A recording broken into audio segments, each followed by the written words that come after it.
la réalité. La question qui fâche, question terrible. L'Olympique de Marseille a-t-il déjà raté sa saison? Habillage à la Marseillaise, en régie. Siali. Évidemment. Évidemment, carrément. C'est pas fini encore la saison. Ouais, non, mais. Dave. Oui. Oui. Félix. Oui. Eric.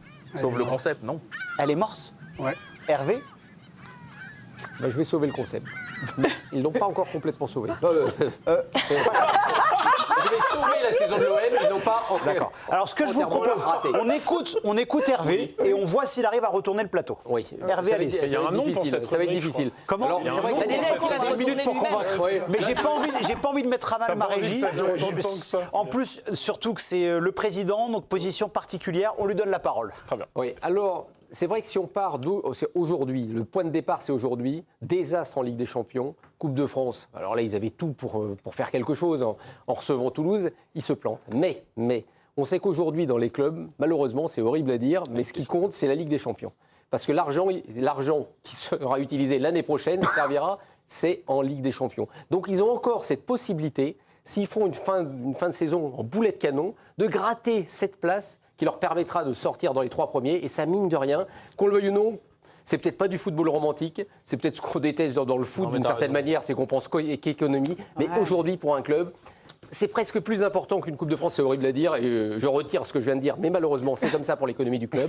Ça veut dire qu'il faut absolument être dans les 3 premiers. Si jamais l'équipe termine 2e du championnat ou 3e du championnat, on ne pourra pas dire que la saison était complètement ratée. Non, mais alors, en fait, c'est ça. C'est que tu as 2 façons de la lire, cette question. C'est-à-dire que tu as la ligne de compte, parce qu'en fait, c'est ça. C'est-à-dire qu'évidemment, pour les dirigeants, mais il n'y a pas photo entre gratter une place sur le podium et gagner une Coupe de France, parce qu'en fait, la place sur le podium te fait la Ligue des Champions à 45 millions d'euros. C'est tout ce qui compte aujourd'hui. C'est super triste. Maintenant, quand moi je réponds à cette question, mais attention, ça ne veut pas dire qu'Hervé a tort, c'est juste que lui, Non, mais il a pris cet angle-là. Il a pris cet angle-là et peut-être même qu'il est partagé par les dirigeants. Mais c'est pas que les dirigeants qui estiment si la saison est ratée ou pas. Il y a les supporters, les observateurs qui, en début de saison, quand ils voient le recrutement un peu pharaonique, somptuaire de l'OM par rapport à ce qu'elle a les ambitions affichées par la direction, Dave. Excusez-moi, je vous coupe. C'est ça qui, plus que les supporters, c'est ça qui est le plus important. Oui, mais les ambitions, c'était de se rapprocher du PSG. Alors voilà, se rapprocher du PSG. Et si Paris est pas en Coupe de France, c'est de remporter un trophée. Non, mais en fait, ce qui se passe, c'est que celui qui fait le match avec Paris s'appelle Lens, qui a un budget qui est évidemment infiniment moins grand que celui de Marseille, qui a infiniment moins dépensé. Et donc ça, c'est pas normal. Que Lyon, qui est au bord de la Ligue 2, ça c'est l'histoire du foot. Soit devant, bien sûr, mais Marseille en joue pas non plus. Lens et Marseille ne jouent pas tout à fait le même championnat. Sans doute, mais Marseille en Ligue 1. Compte tenu de ce qu'est la Ligue 1 avec sa paupérisation, en quelque sorte, c'est pas possible que Marseille, qui a à peu près gardé ses forces vives, soit aussi loin du match. Oui, mais c'est pas possible. Siani, vous vouliez dire quelque chose?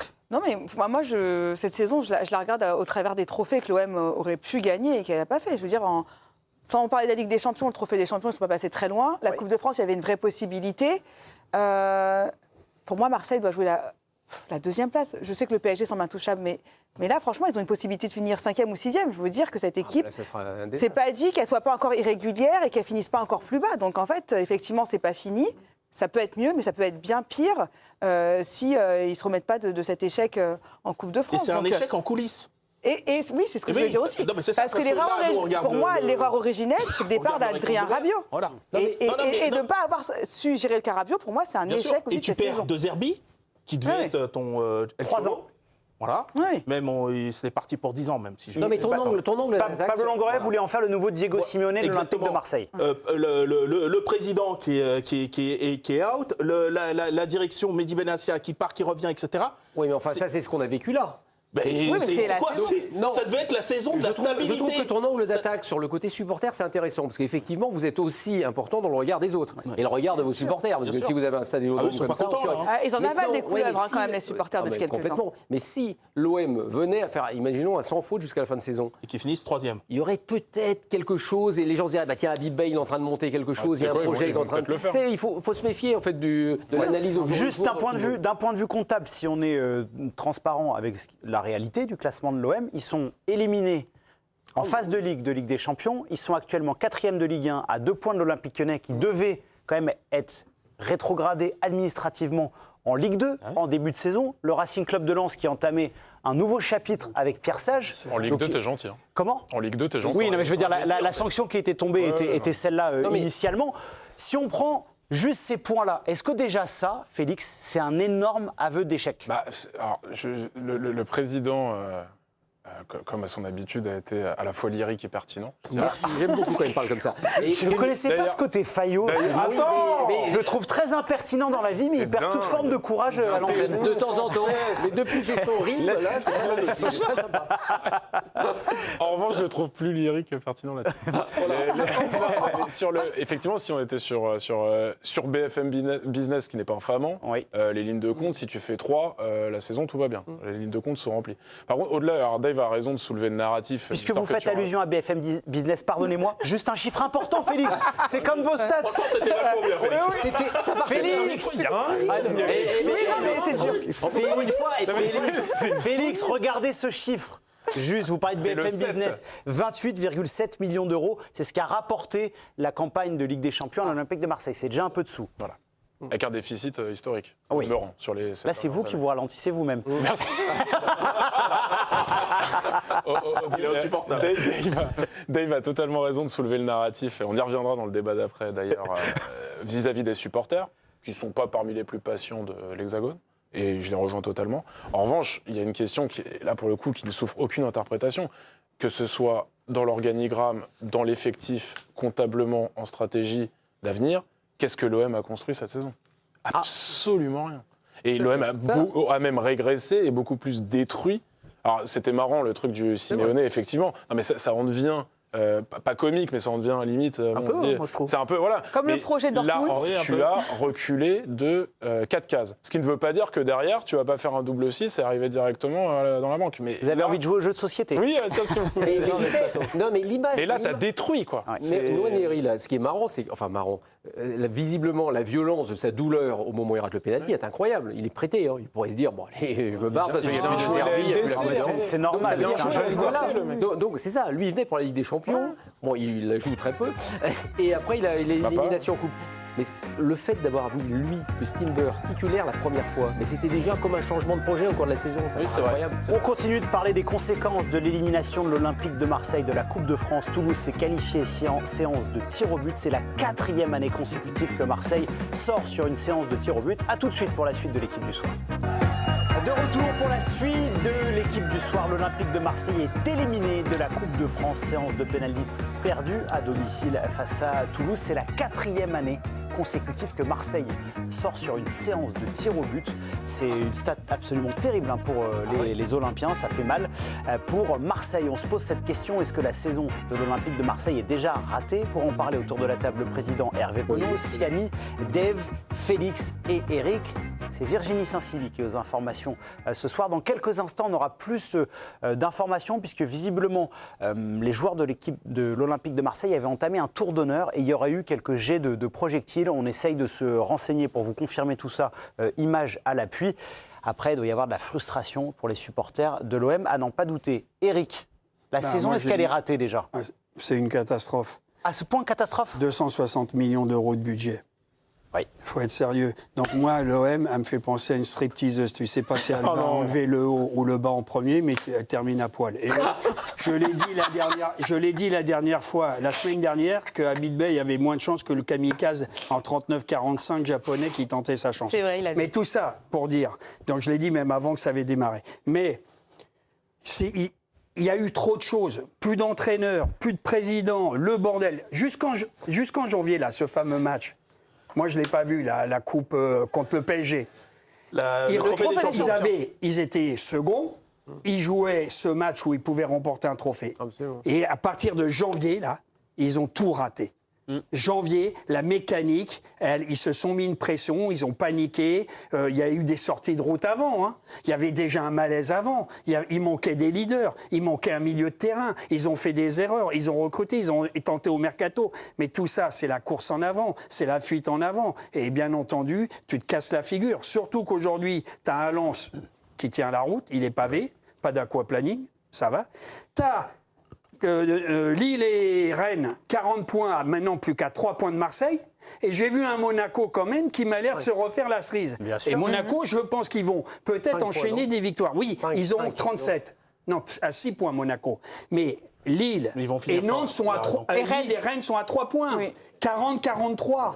Et Lyon, 45. N'aie pas peur, les stats sont bonnes. Donc, moi, j'ai même peur qu'ils finissent au fond de la gamelle. Ouais. On rappelle que ce week-end, ils vont à Toulouse. Et grave. Ça va être très compliqué. Alors juste, parce que les autres sont bons. Hormis Hervé qui a pris le parti de parler de l'enjeu financier, vous avez raison. Si Marseille est 3e d'un point de vue comptable, c'est vrai, la saison de l'Olympique de Marseille. Il y a une chose en revanche, jamais je ne dirais, même s'ils font 2e, même s'ils font 3e, c'est une bonne saison. Non, là, la question c'était, est-elle ratée ? Est-elle bonne ? Non, c'est pas une bonne saison. Ce ne sera jamais une bonne saison. Évidemment que dans la vie... Sauve les meubles en étant en Ligue des Champions. C'est pas une bonne saison. Sauve les meubles, c'est la bonne formule. C'est exactement ça, tu sauves les meubles. Dave, dans la vie, il y a toujours des nuances, il n'y a pas qu'un seul responsable, mais là, à chaud, puisque une grande partie du plateau a acté que la saison de l'Olympique de Marseille était déjà ratée, le principal responsable de cet échec, c'est les joueurs qui sont sur le terrain à un moment. Non, mais l'effectif, il est quand même... Moi, je me souviens des commentaires que l'on a fait aux sorties du Mercato. Alors, bien sûr, il y a eu l'épisode Rabiot qui me paraît être quand même un péché originel qu'ils ont traîné très longtemps, peut-être encore aujourd'hui. Mais à l'échelle de la Ligue 1, dans une Ligue 1 qui, régressait en termes de moyens, de possibilités, pour toutes les raisons évidemment qu'on sait qu'on ne va pas rappeler, cet effectif-là me paraissait surarmé. Et d'ailleurs, il l'était pour jouer sur plusieurs tableaux, parce que ton effectif est copieux, parce que tu ramènes du champion du monde, tu ramènes des mecs très très forts, etc. Et moi, je trouve qu'à un moment, quand c'est plus l'entraîneur, parce que l'entraîneur a sauté, que c'est plus le président, parce que le président a pris du recul et est quasiment dehors. À un moment, quand c'est plus tout ça, le focus, il faut que tu le fasses sur qui ? Tu peux considérer quand même qu'il y a une forme de politique générale qui a permis au club d'être dans ces conditions-là. Aussi, tu vois oui, bien sûr. Et dans ces cas-là, s'il fallait en prendre... Alors moi, je suis toujours d'accord, de toute façon, ce sont les joueurs qui sont sur le terrain, moi, c'est ma logique de fonctionnement. En revanche, quand tu as autant de mouvements dans un club que dans ce club-là, on ne peut pas dédouaner ceux qui dirigent. Mais ceux qui dirigent, c'est évidemment Longoria et Benatia. Siani. Et puis les joueurs, c'est eux qui les ont ramenés. Je te rappelle que, et tu t'en parlais tout à l'heure, c'était censé amener des joueurs qui avaient le caractère et le mental pour jouer à l'Olympique de Marseille. Quand tu changes tous les ans, moi je pense qu'une équipe, pour réussir, elle a quand même besoin d'automatisme, de continuité, de régularité. Bien sûr. Quand De Zerbi te met 33 compos différentes sur une saison, quand ton effectif il change chaque saison parce qu'il faut faire des transferts, tu ne peux pas t'attendre à avoir des résultats, ça ne peut pas marcher. Enfin, je ne vois pas comment ça pouvait fonctionner. Tu t'attendais à une saison pareille, indépendant, avec tous tes éléments, pas aussi auxquels je peux souscrire. Pas aussi catastrophique, parce que là, on va dans les extrêmes. Mais moi, je te dis, le départ de Rabiot, je me suis dit que ça ne pouvait pas marcher avec... Oui, mais non, si, mais c'est terrible, en fait, ça. Parce que non, ça, oui, après avoir Virginie, parce qu'on aura la réaction de C'est un péché originel, oui, absolument d'accord, mais ça n'empêche pas que tu ne vas pas te faire bananer en Belgique. Mais pas dans ces proportions-là, évidemment. C'est-à-dire qu'à un moment, tu as le droit de réagir, tu as quand même des bons joueurs sur le terrain. Moi, je dis, c'est l'histoire de Timber et Nwaneri qui arrivent, d'un seul coup, vous êtes titulaire. Alors que tout le monde nous explique, alors ce qu'il faut avec De Zerbi, c'est un tacticien hors norme, mais alors c'est le jeu collectif. Mais savoir exactement ce qu'il doit faire. Et dès que tu as deux nouveaux, tu les fais jouer. Trop de changements. Réaction Virginie Saint-Célie d'Habib Bey à l'élimination de l'Olympique de Marseille. Réaction à chaud. On savait quel match on aurait. On a géré les longs ballons dans le dos. On savait qu'il fallait être plus solide sur coup de pied arrêté. En coupe sur les détails, on doit être beaucoup plus fort. On ne peut pas prendre 2 buts par match. Il poursuit. La sérénité s'amène dans le travail. Quand l'espoir d'un titre disparaît, il faut l'accepter, comprendre la colère des supporters. La déception est là, il faudra la digérer le plus vite possible. Il faut aller chercher un objectif sur les 10 matchs de championnat. Alors il dit, on ne peut pas prendre 2 buts par match. Depuis qu'il est arrivé à Habib Bey, il a perdu 2-0 face à Brest, il a gagné 3-2 face à Lyon et ce soir 2-2. Il a pris 6 buts en 3 matchs. Juste Félix, j'ai écouté Hervé, Siani et Dave. On parle beaucoup de la gestion des émotions, du manque de caractère de cette équipe, du manque d'automatisme. Moi, là, j'ai l'impression que le personnage qui incarne ça, et qui pourrait être donc le principal responsable, c'est Roberto De Zerbi. Ah pardon, je m'attendais à Benatia. Non, parce que l'instabilité émotionnelle, le côté très haut quand on gagne, très bas quand on perd, est-ce que c'est lui ? Ce sera difficile de le mettre sur le dos ce soir quand même. Oui, ce soir non, mais là on fait une radiographie de toute la saison. En fait, je ne vais pas vous surprendre, malheureusement, je pense que quand tu es l'Olympique de Marseille... Vous n'êtes pas obligé de me surprendre, tout va bien. Hélas, pas coutume. Quand tu es l'Olympique de Marseille, évidemment, tu es un club à part entière parce que tu es au bord d'un fleuve, et d'un fleuve extrêmement tourmenté, comme en Égypte. Et ce fleuve-là, tu dois... Non mais attends, ce fleuve-là, tu dois en faire ton allié. C'est-à-dire que tu dois utiliser ses crues et ses décrues pour surfer dessus, pour construire un narratif. Ce que doit faire l'OM, contrairement à tous les autres clubs qui peuvent travailler globalement, tranquillement, par Lyon, dont on parlera dans quelques instants, et évidemment le Paris Saint-Germain. En l'occurrence, pour moi, la responsabilité, elle est double et triple dans une moindre mesure, celle de Roberto De Zerbi. La première, c'est celle de Longoria, qui, en mettant en place ce système de leasing, a mis une instabilité chronique qui est devenue quasiment l'identité de ce club depuis 5 ans.